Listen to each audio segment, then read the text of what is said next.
Hi guys, it's Jessalyn Marie and welcome back to my channel.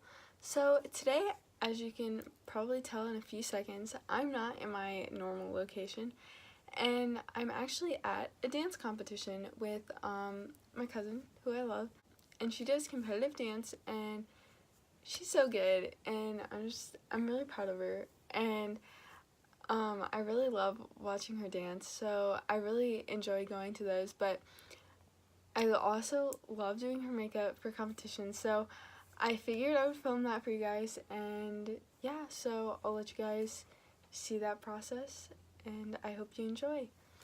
Don't forget, you can follow me on Instagram at JessalynMarieB, Twitter at JessalynMarie1, and my Snapchat is Jessalyn1001.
Okay, so that video was kind of short. I couldn't leave the volume on it because it's really loud at those competitions because there's girls running around everywhere, music, like it's an experience, but it's really fun. And the one thing I have definitely learned from doing makeup for her and for my sister at dance competitions is you have to work with what you have, because there were times when I'd like forget something for my sister, and like you just gotta go with it and just let whatever happens happens. But doing competition makeup for the both of them has really been like a really good like learning experience. So it's really fun though, and I really enjoy it, and I hope you enjoyed watching. So yeah, don't forget to like and subscribe for more videos, and go ahead and comment down below what your favorite song to dance to is. So you can follow me on Instagram at JocelynMarieB, Twitter at JocelynMarie1, and my Snapchat is Jocelyn1001.